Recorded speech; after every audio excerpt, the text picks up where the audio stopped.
one more story, which is follow-on for the Skyraider. We ran out of airplanes. In the end, there were only 4 left, and I'll show you my scrapbook when it gets here. The last one, that A-1E, that belongs to somebody, probably the Collingsworth Foundation. The last time we were here 2 years ago, we had a bunch of Vietnamese pilots that survived, South Vietnamese pilots, and they flew that airplane out of Can Tho down south into Don Muang in Thailand with 19 people aboard. 19 people. You'll see he wrote on that picture in my scrapbook, I was the last one on. He crawled in the back through the hatch and got way in the back amongst the cables. So 19 people. Holy smoke. That's incredible. Okay, so what are we going to do now? We're out of airplanes. There were four came back. And once at Hurlburt, once in on the pole, or was at Hurlburt, down the road, Eglin Ox-9 and their other 2 are flying. What are we going to do for airplanes? When I pitched, Secretary McNamara and the Air Staff Board, the whole room was full of generals, and I'm a brand new captain. This was March of 1966, and I'm standing up, and I had a slide briefing of 80 slides, and I have that briefing still, and I should put it on the net.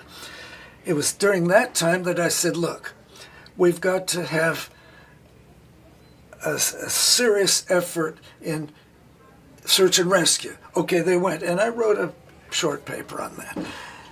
Okay, good, they jumped on that. We got to control the damn artillery. Okay, boom. And they jumped on that, I'm sure, because I never heard any more. And there were 4 or 5 other things. Bomb shortage. Oh, my God. And I showed a picture of a rainbow with, there's one of everything. Rockets and cluster bomb and a frag bomb and a Willie Pete and something, a small GP bomb. And I said, look, we have no bombs up country. This is crap from the bomb dump, drips and drabs from the bomb dump. Now, how am I going to go after tunnels? You frag me into tunnels, to bomb tunnels, you know, up in the tunnels at Cu-Chi. You know, there's hundreds of kilometers of tunnels. How am I going to, you know, it's not there. Boy, one of the generals jumped up, and McNamara's whiz kids were all on the front row. And he jumped up and said, Bob, you told me we had plenty of armament. And the guy said, he said, General, we have plenty of armament in country. He said, well, it's obvious. What the captain said is not in the right place. And they started to, I said, whoa, wait a minute. Gentlemen, excuse me, please. Let me interrupt. I had to figure out some way to defuse this. Although I loved this guy was taking hits. One of McNamara's frickin' whiz kids, right? Those bastards. And I said, you know, in all fairness, it might have changed. I haven't been there in a week. Well, it brought down the house.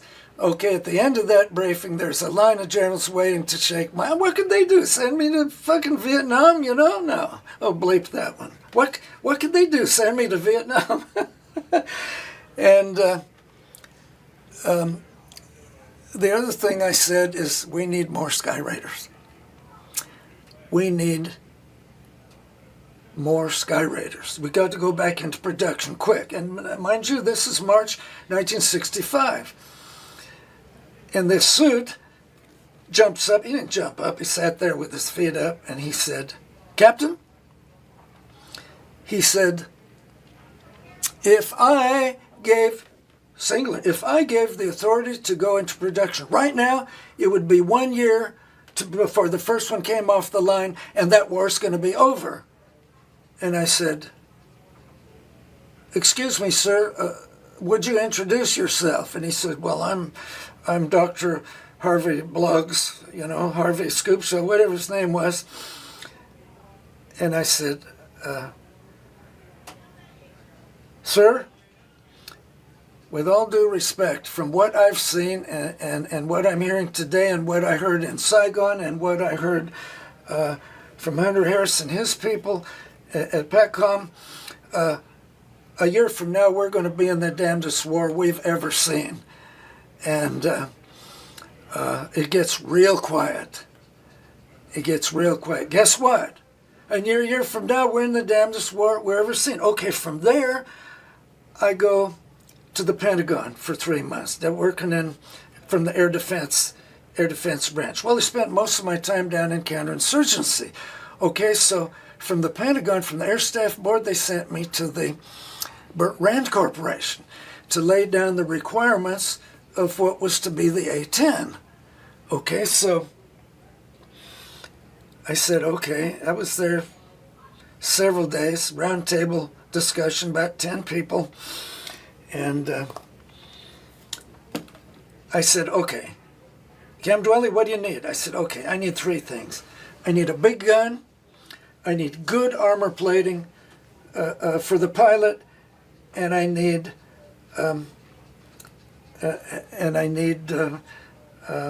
fold-up wings.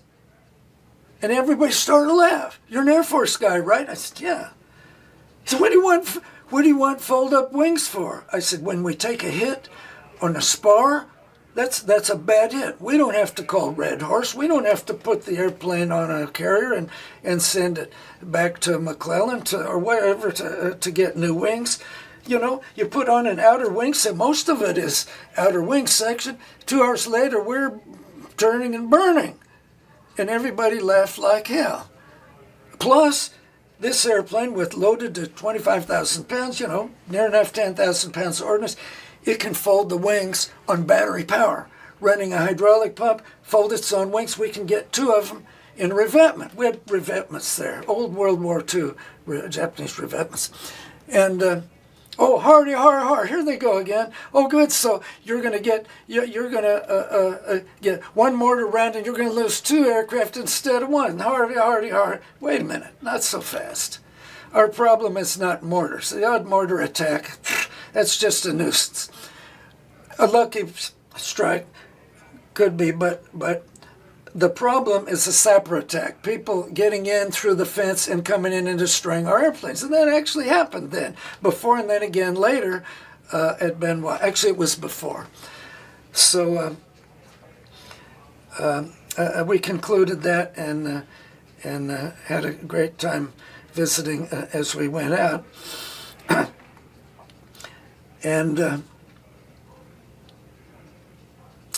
what did we get? We ended up with, and then I got some concepts which I should publish back from them. What do you get? Here's the armor plating that you had on the. They're real good. These Rand guys, they're really good, and Rand ladies. This was a lady who took special interest in my plight, and here's what the Skyraider had in armor plating, underneath, on the side, in the back, and she said, we're going to help you out. And that ended up with the A-10. Oh, they also said, we're going to give you 450 knots. I said, I don't need that much. I just need a bunch of airplanes strategically out there and a network to light the system off and to direct. No, we're going to give you 450 knots. They said, I don't need that. Don't waste the time in the field. No, we're going to. Why would you do that? It's March of 1965, and I'm an air defense guy. I should have known this, but it was top secret, I guess. Probably code word, knowing those bastards. There is a missile that the Russians have reverse engineered, a Sidewinder missile. Later, the Stinger, our Stinger, but that was a vicious weapon, that Stinger. Right? Wish 'em dead missile. It goes immediately, no time to jink. But the ATOL, the SA-7, the ATOL, we called it the Strela, and you could see it coming. You could see it coming, And one of my brothers, a Pakistani brother who flew in both Pak-Indian wars and Arab-Israeli wars. And I still see him, talk every Saturday with him. And he says, that thing, that atoll missile, he says, that's terrible. He says, that's a dog shit missile.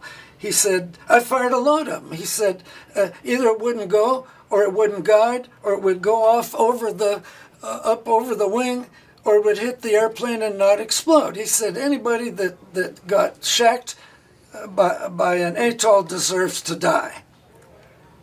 Now there's a fighter pilot for you. There's a fighter pilot for you. Been there, done that, and so, but see, they knew. They knew that this thing was coming. We didn't know.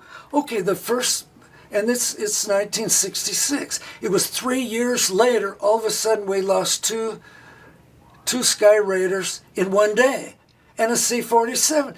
They knew, and I talked to the guys that survived, jumped out, and got recovered. No, we weren't briefed on that. Nobody was briefed on that. Well, damn it, you know, that's cruel. That's wicked. That's a disgrace.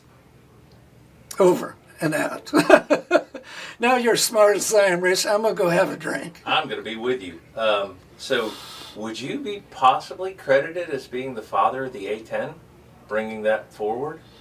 I certainly was instrumental. Oh, one more thing. One more thing. You can patch this in. 2 out of 3 ain't bad, okay? I got the armor plating. I got the big gun. That 30-millimeter thing is wicked depleted uranium tank killer. Just right. I didn't get fold-up wings. There's an article in Aviation Week last month where they just concluded $1.1 billion to replace the spar in 180 A-10 aircraft to carry on through